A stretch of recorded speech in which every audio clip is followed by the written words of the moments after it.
Hello, you guys, and welcome. If I sound miserable, let me just disclaim by saying I have downloaded a podcast app, like three different podcasts, and not one of these podcasts will allow me to download the full podcast that I've just made.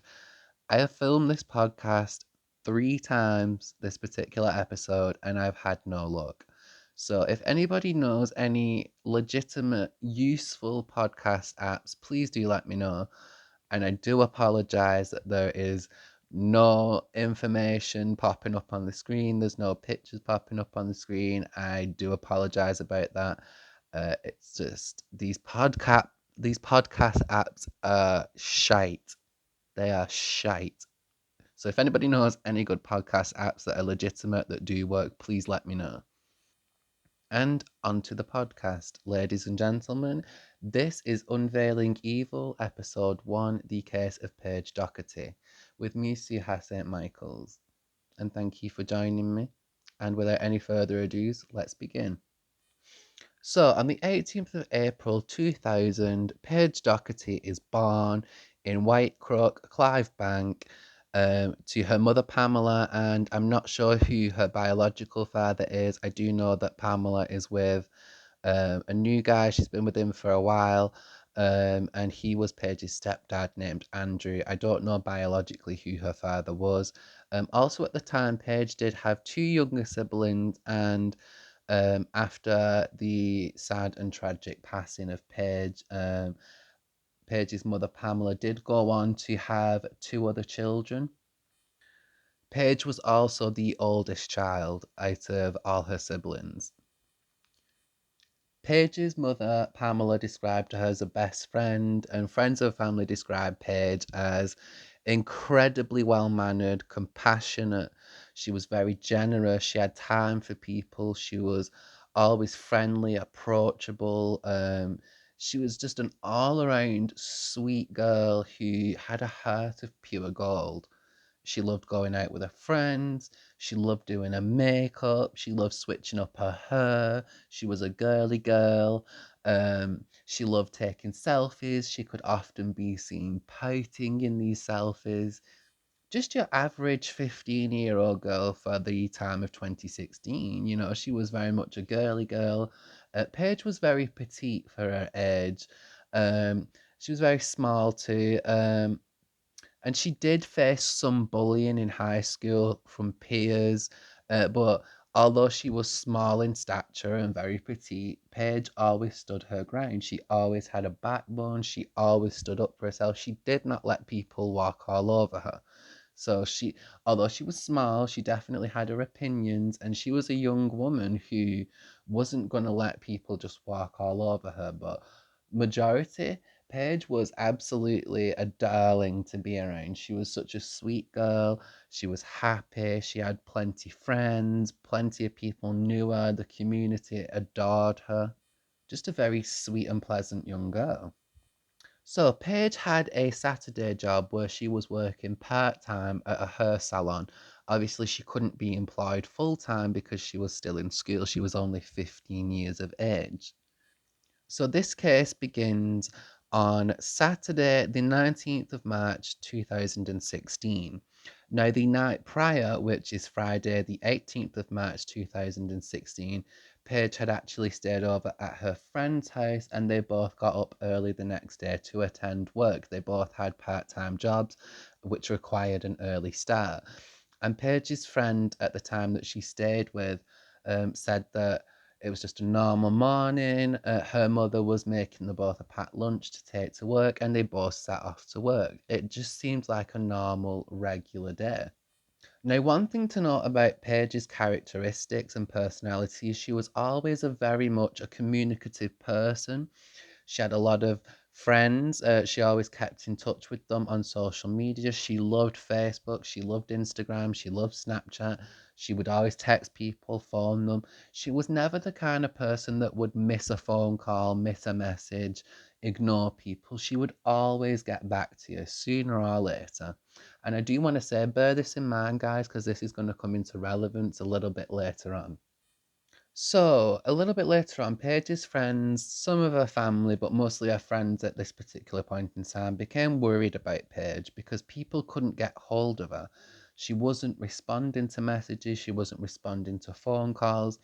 And Paige had a boyfriend at the time who had actually phoned the her salon in which Paige had worked at. She was employed at part time, and the people at the salon had told her boyfriend that Paige hadn't come into work that day. So initially, Pamela, who is Paige's mother, wasn't too concerned. Again, Pamela didn't know at this point that Paige hadn't come into work. Pamela just thought, oh, maybe she's busy in the salon. She was due to finish work at 6:30 p.m. So maybe she was, just busy. Maybe she'd forgotten her charger and her phone had gone flat.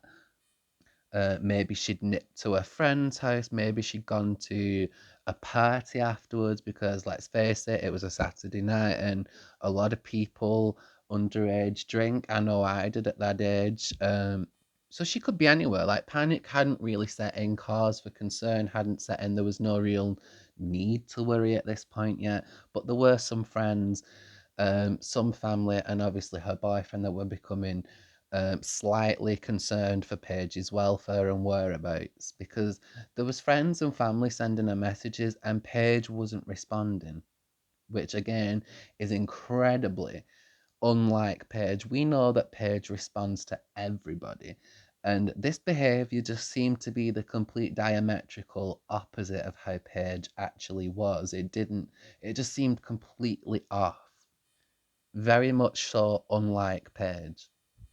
So 6 p.m. comes around and Paige is still missing. At this point, she's been missing for 10 hours. Paige's stepfather, Andrew, also thought it may have been possible Paige had attended maybe a party. Maybe she'd gone to a different friend's house to spend the night. Maybe she was just out and about. Again, there was no real cause for concern at this point. But again, Paige's friends became increasingly concerned for her safety and her whereabouts, her welfare. And this resulted in Paige's friends actually turning to social media for assistance in locating Paige. But sadly, this came to no luck. There was no clues, there was no answers. But however, one of Paige's friends, who was named Shannon, had messaged Paige's account and asked Paige to go home, um, let Pamela know that she was okay, let her family know she was okay, let her friends know she was okay. And strangely, this message was read but was never actually replied to. Which again, we know this is completely unlike Paige. She didn't like to ignore people. She didn't like to let people down. She didn't like to ghost people. She always made sure she got back to people. So if she's assuming this is Paige, why would she read the message but not get back to them? Again, the suspicion and worry start to build up ever so slightly. So later that night, Pamela, who is Paige's mother, um, was informed that 15-year-old Paige hadn't made it into work to her part-time job at the salon at approximately midnight. She was told this information. And Pamela was also unsuccessful in her own attempts to reach her daughter Paige via text, via calls, via social media.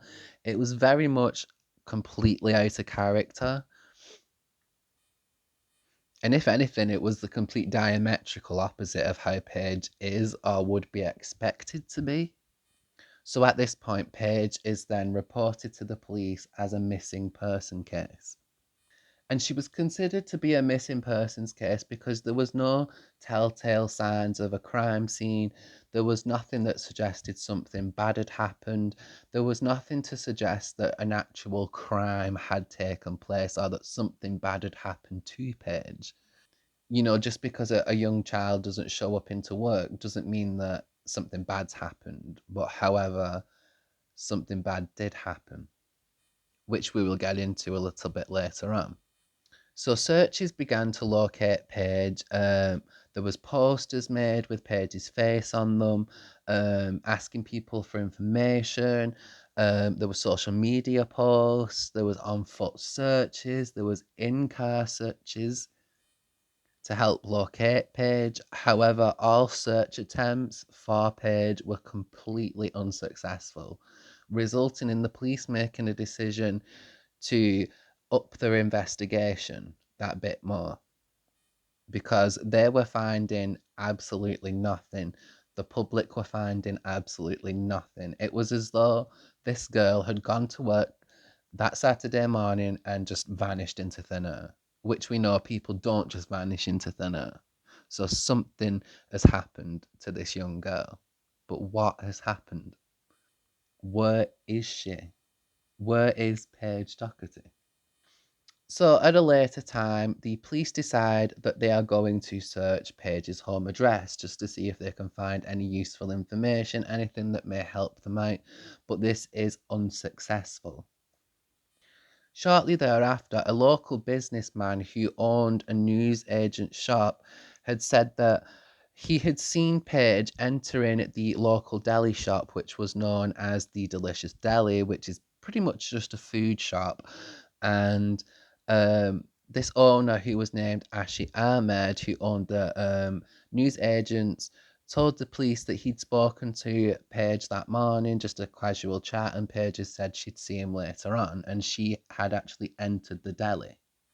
So obviously, police decided they were going to question the owner of the Delicious Deli food shop, which was 31-year-old John Leatham, who was also spoken to by police.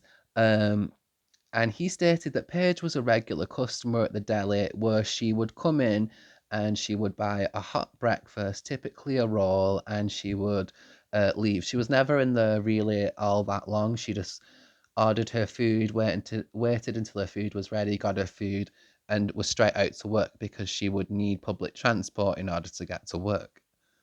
So Paige never really stayed long. It was just specifically till she got her food and she was straight out and to work. And John Leatham had said to the police, yeah, she came in, she got her typical morning roll, and she left.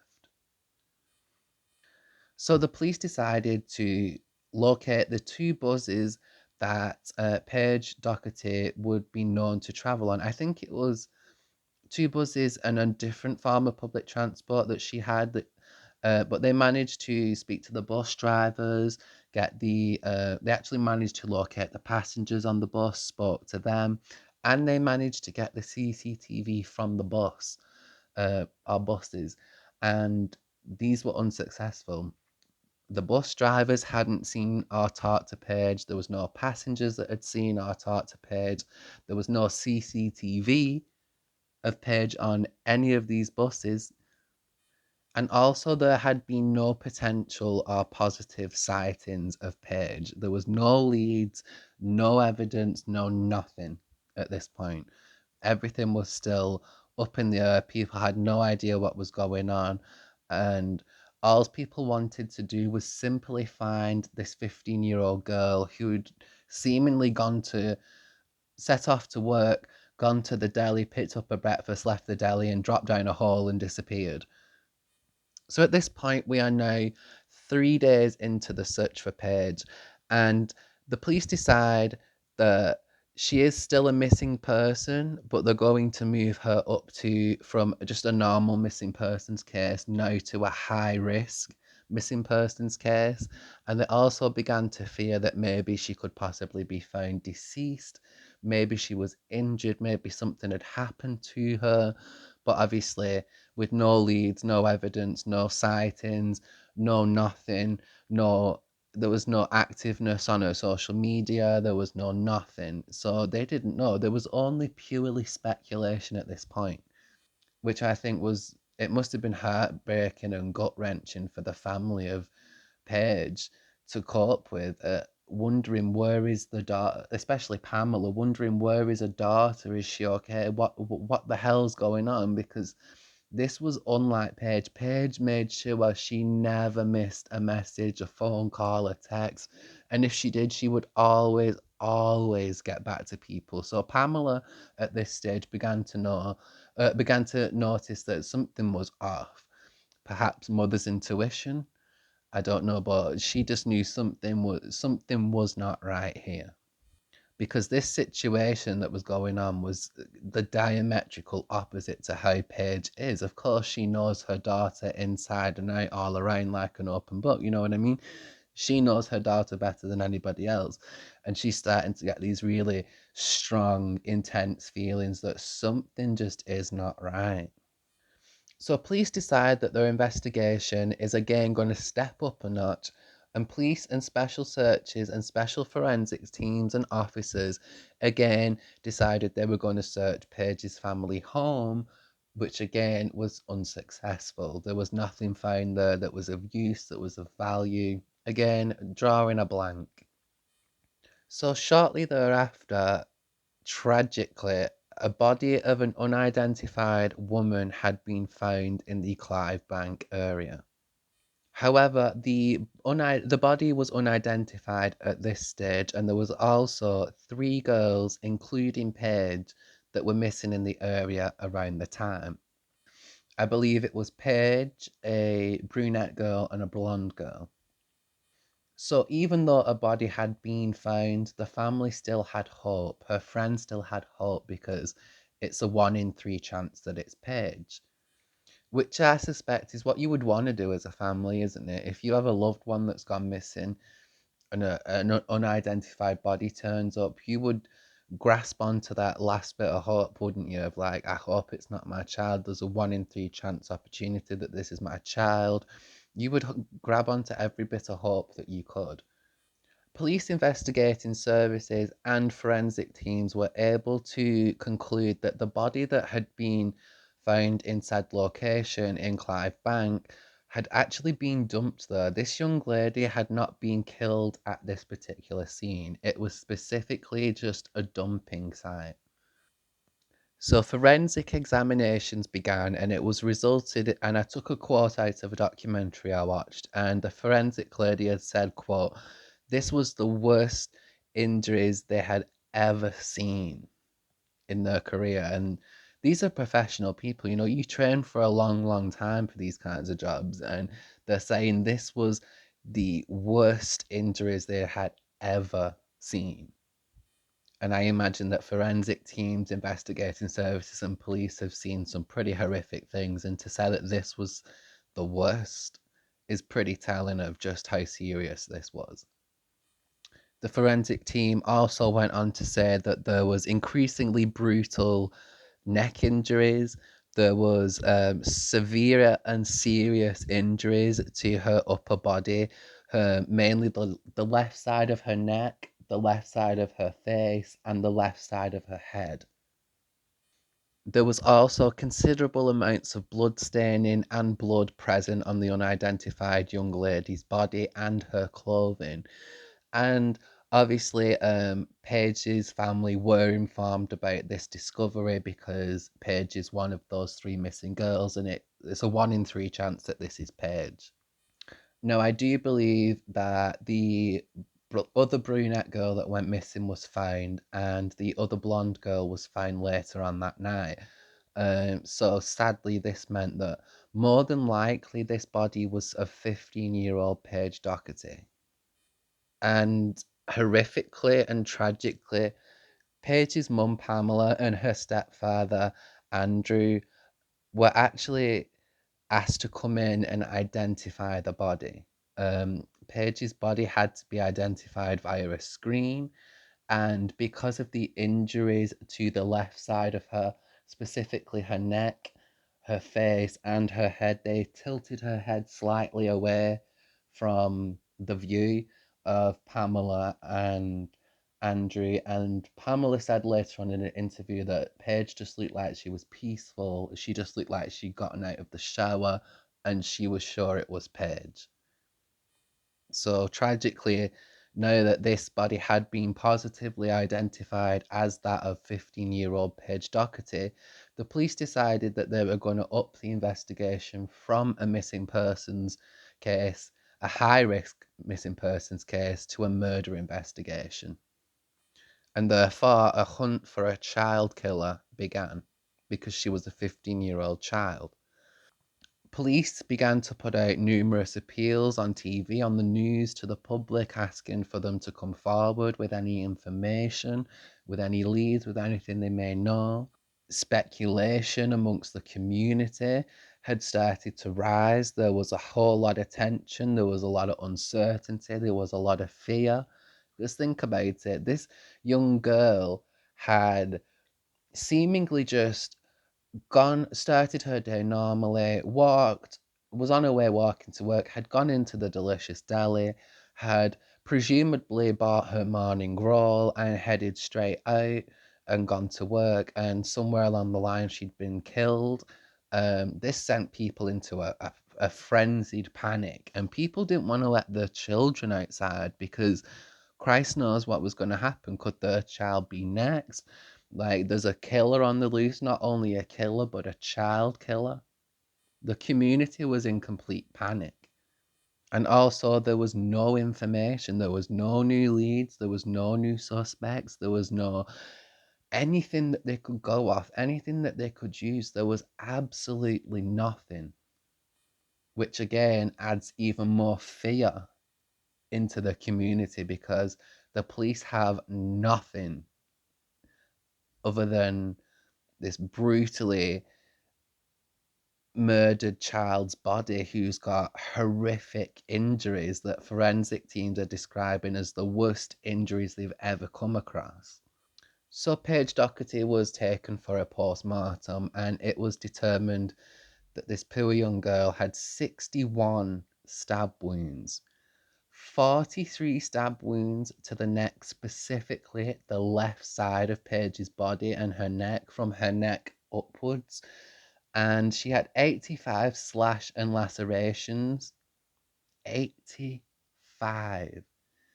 This was incredibly brutal. It was animalistic, it was rageful, it was extreme overkill. There was no need to kill this child so brutally.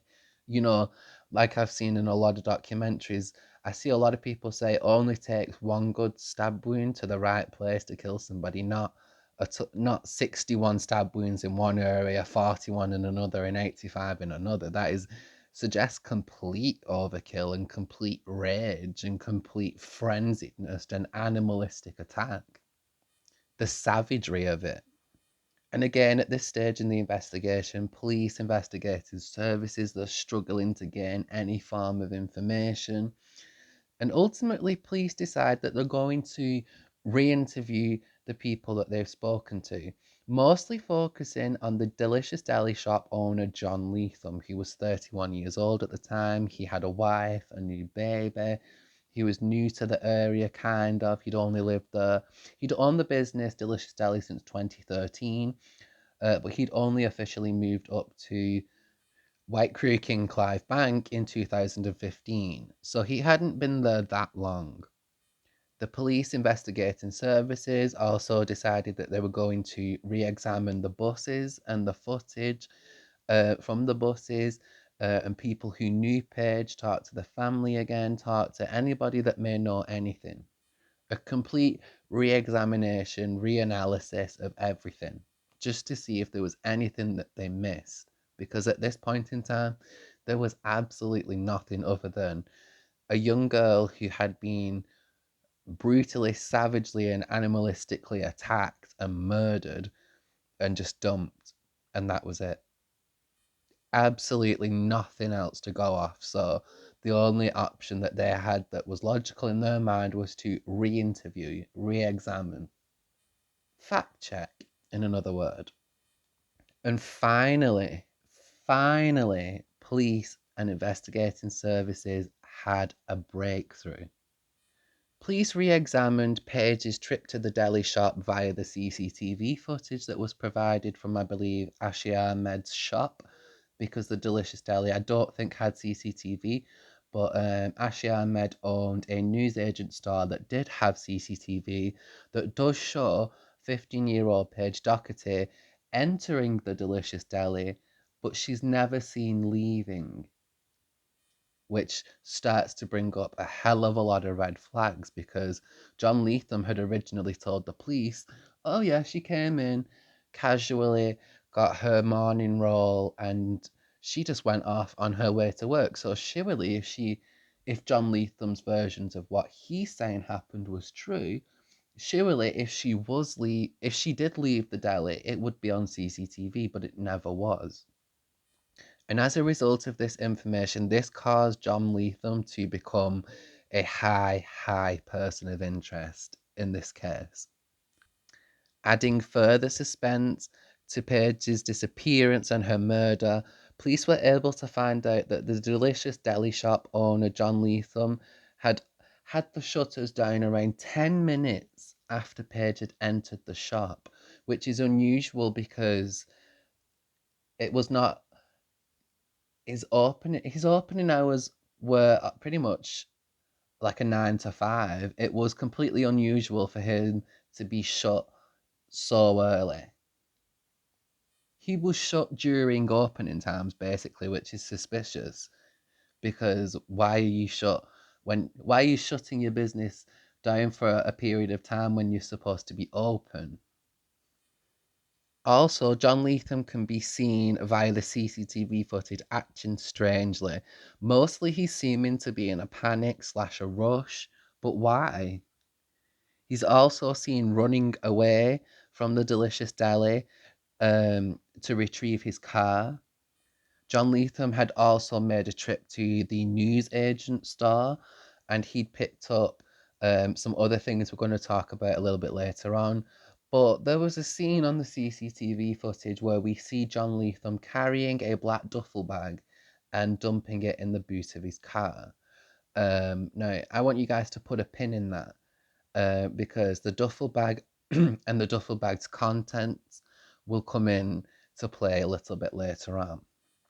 This black duffel bag did remain in his car until a little bit later on, and John Lethem can also later on the CCTV footage be seen entering his car and driving off.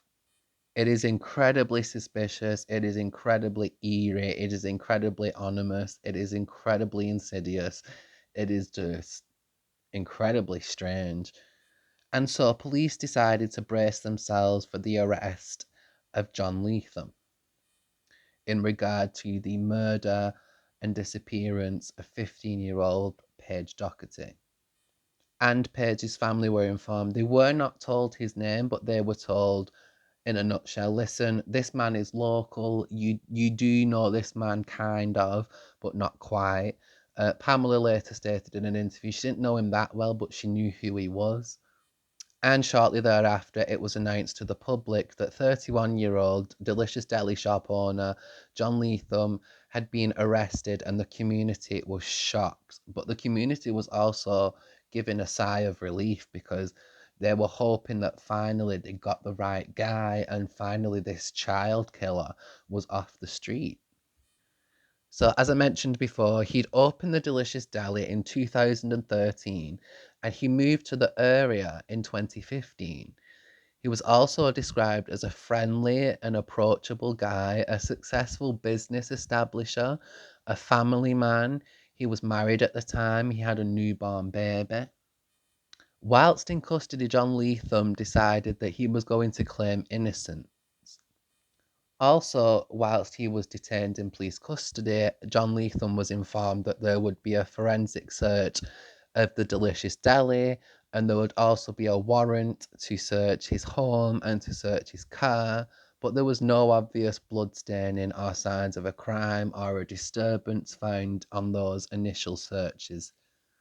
So possibly it's looking like this had nothing to do with John Lethem, but the question still lies of how come Paige is seen entering the Delicious Deli, but she's never seen leaving. There was also absolutely no indication that she was murdered inside of the deli, or that anything, or that anything bad or suspicious had happened to her at that time.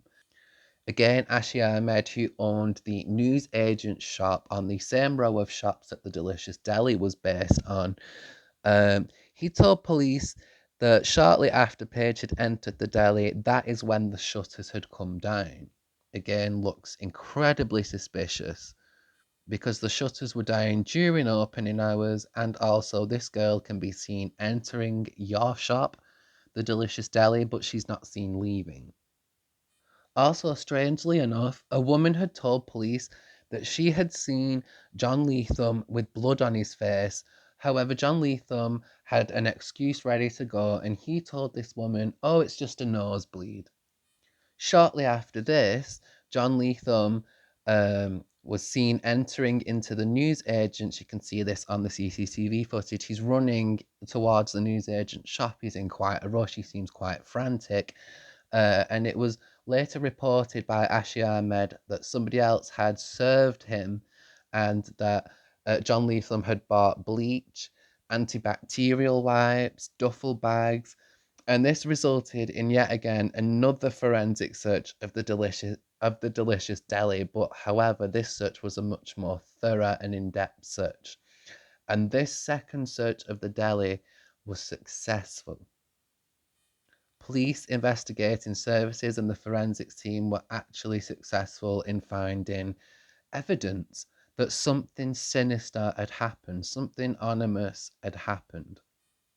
Underneath the floorboards, there was blood staining. There was also blood staining in between the floorboards, too. Also, there was traces of blood found on the oven in the Delicious Deli kitchen. There was also blood staining and blood traces found in between the fridge and the freezer and on the back of the wall. And most of the blood they suspect had been cleaned up by John Leatham, and it was determined that 15-year-old Paige Doherty was murdered inside of the Delicious Deli. And obviously, she was later dumped in said place in Clive Bank where she was found. So things are starting to make sense here. And police are starting to think, yep, we got our man. But one thing police couldn't answer was, why was there no clear motive? There was no clear you know, reason, or there was just no motive, no nothing from John Leatham other than a ridiculous story that nobody believes, that we're going to get into a little bit later on. He did give a version of events, but honestly, nobody believes that. Not a soul believes his version of events. So let's talk about when John Leatham goes to court. Shockingly, John Leatham decides that he's going to change his, because originally in police custody he claimed innocence. He decides to plead guilty to the murder of 15-year-old Paige Doherty. Leatham also he also claims that that day, Saturday, the 19th of March 2016, that Paige had come into the Delicious Deli and that she'd ordered her roll as per usual and that she'd asked him for a job. So he decided to give her a little form to fill out. And when he'd seen her age, he said, "Oh, we can't employ you because you're 15, you're in school. We would need you around a